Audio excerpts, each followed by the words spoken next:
जन्म मृत्यु रूप विनाश के चक्र में पड़ा है अविनाशी का अंश, और जन्म मृत्यु रूप विनाश के चक्र में पता नहीं कब से पड़ा है।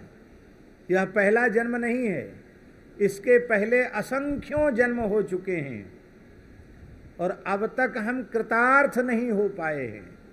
कृतार्थ हो गए होते तो यह वर्तमान जन्म नहीं होता। वर्तमान जन्म यह प्रमाणित करता है कि इसके पहले सभी जन्म व्यर्थ चले गए। ऐसे ही जन्म समूह सिराने, विनय पत्रिका में कहा है, ऐसे ही जन्म समूह सिराने। आहा, जन्म समूह, एक दो जन्मों के समूह ठंडे हो गए। तो विनाशी होकर भी, विनाशी परमात्मा का अंश होकर भी, अविनाशी परमात्मा का अंश होकर भी हम विनाश के चक्र में पड़े हुए हैं। चेतन परमात्मा का अंश होते हुए भी, चेतन माने ज्ञान स्वरूप, ज्ञान स्वरूप परमात्मा का अंश होते हुए भी हम अपने स्वरूप को भूले हुए हैं। हमें अपने स्वरूप का अनुसंधान नहीं है। स्वरूप माने क्या है? जो हमारी अनुभूति में आ रहा है, जिससे हमारा व्यवहार चल रहा है, वो हमारा स्वरूप नहीं है। हमारी अनुभूति में शरीर आ रहा है और शरीर से संबद्ध संसार आ रहा है। ये शरीर संसार हमारा स्वरूप नहीं है, क्योंकि स्वरूप का लक्षण है जो किसी काल में, किसी अवस्था में, किसी भी प्रकार से परिवर्तित न हो, वो स्वरूप है। और ऐसा जीवात्मा और परमात्मा है। परमात्मा भी किसी अवस्था में, किसी काल में बदलता नहीं, और अंशभूत जीव भी बदलता नहीं है। देखो, जीव कर्म के अधीन होकर स्त्री होता है, स्त्री शरीर में जाता है, तो क्या जीवात्मा स्त्री है? पुरुष शरीर में जाता तो क्या पुरुष है? हाथी, घोड़ा, ऊंट, बैल, गधा, कुत्ता, सुअर, कीट पतिंग, देवता, देवी, कौन कौन के शरीर में जीवात्मा जाता है, लेकिन फिर भी जीवात्मा न स्त्री है, न पुरुष है, न ब्राह्मण है, न चांडाल है, न बालक है, न युवा है, न वृद्ध है। ये सब शरीर के परिचय हैं। वह केवल भगवान का अंश है और भगवान उसके अंशी हैं। यही स्वरूप है। और इस स्वरूप में जो प्रतिष्ठित हो गया, वो कभी मरेगा ही नहीं, कभी नहीं मरेगा। और जब तक इस स्वरूप में प्रतिष्ठा नहीं हुई है, तब तक बार बार मरना पड़ेगा, और जब मरना पड़ेगा तो पैदा भी होना पड़ेगा। श्री कबीरदास जी से किसी भोले संत ने पूछा कि आप तो समर्थ सिद्ध संत हैं, त्रिकालदर्शी हैं, आप कृपया बताएं आप कब मरेंगे? श्री कबीरदास जी बोले, हम तो मरेंगे ही नहीं। अरे, आप मरेंगे नहीं? बोले, हाँ, नहीं मरेंगे। क्यों? कहते जो पैदा हुआ वो मरेगा। बोले, जो पैदा हुआ होगा वो ना मरेगा, हम पैदा ही नहीं हुए तो हम मरेंगे क्या? कहते तुम्हारी बात हमारी समझ में नहीं आती है। अरे भाई, यहाँ तो मृत्यु लोक है, सबको मरना पड़ेगा, आप अनहोते हैं क्या जो आप नहीं मरोगे? कबीरदास जी बोले, मर तो सकते हैं हम, पर हमारे मरने की एक शर्त है। क्या? हमारे मरने के लिए पहले राम जी को मरना पड़ेगा। किसको मरना पड़ेगा? अरे क्या बात बोलते हो? हम लोग भारतवर्ष में परंपरा है, मर जाता है व्यक्ति, मुर्दा लेके जाते तो कहते राम नाम।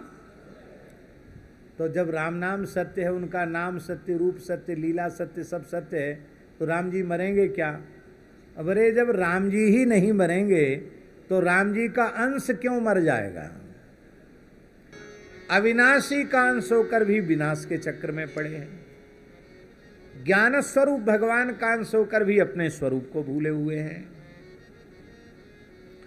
और सर्वथा विकार शून्य परमात्मा का अंश होकर भी हम विकार के समुद्र में डूबे हुए हैं। हमारा मन विकारों से भरा हुआ है।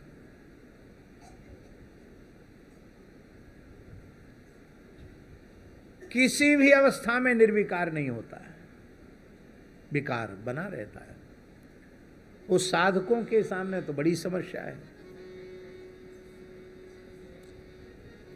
हम तो एक ही प्रार्थना करते हैं, विकार है या विकार नहीं है इसमें माथा मत खपाओ, राम राम करो।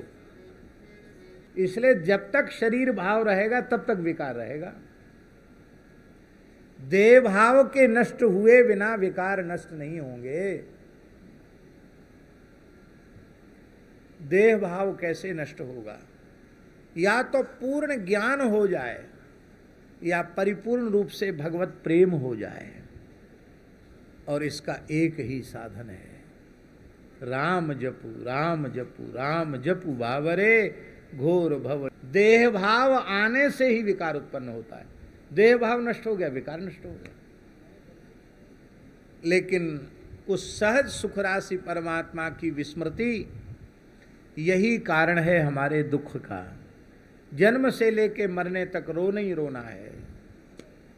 तो अब एक प्रश्न है, आप सब पढ़े लिखे लोग, सत्संगी लोग बैठे हो, कि अंश में अंशी के गुण होते हैं, और जब जीव में परमात्मा के समस्त गुण विद्यमान हैं तो उनके विरुद्ध अनुभूति क्यों हो रही है?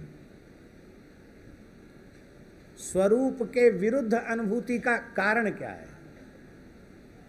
स्वरूप के विरुद्ध अनुभूति का एक ही कारण है कि हमने शरीर को मैं मान लिया और शरीर से संबद्ध संसार को मेरा मान लिया। ये सारे जो दोष हैं वो शरीर संसार के संबंध के कारण हैं। सरल शब्दों में कहें तो नित्य परमात्मा के संबंध की विस्मृति और अनित्य शरीर संसार के संबंध की सत्य रूप में स्मृति, यही इसका दुख का कारण है। अब देखो,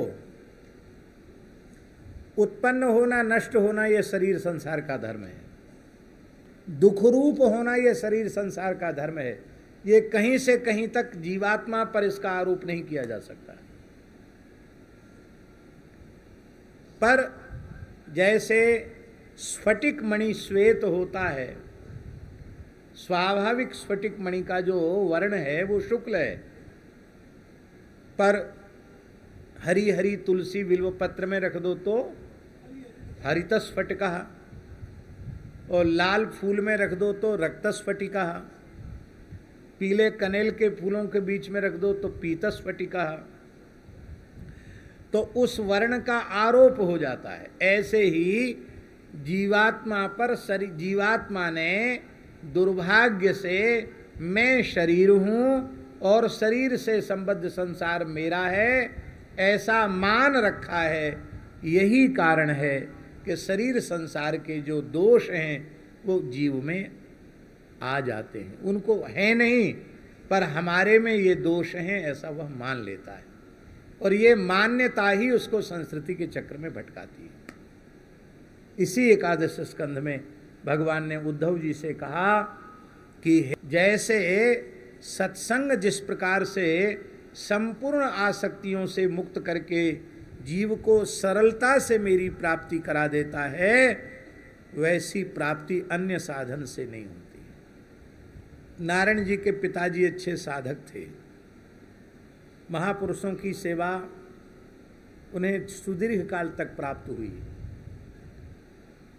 और इसी गीता भवन 3 नंबर में स्वामी जी सत्संग करा रहे थे, कीर्तन हो रहा था, आपके पिताजी बैठे थे, और उनको इसी कीर्तन में देवर्षि नारद जी का दर्शन हुआ है, भगवान शंकर का दर्शन हुआ।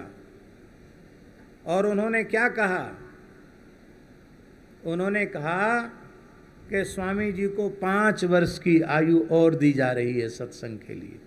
और ठीक जिस दिन कहा था उस दिन से 5 वर्ष जिस दिन पूरे हुए उसी दिन स्वामी जी चले गए। अब हम आपसे पूछते हैं, हमें तो पता नहीं है, आप पुत्र हैं तो आप बता सकते हैं, शिव जी का दर्शन, नारद जी का दर्शन साक्षात भगवत दर्शन है कि नहीं? आपके पिताजी ने कौन सा साधन किया था? जप किया कि तप किया कि योग किया कि ध्यान किया कि समाधि लगाई, क्या किया? सत्संग में आके बैठे और सत्संग में बैठे बैठे भगवान मिल गए। सत्संग से मेरी प्राप्ति सबसे शीघ्र होती है।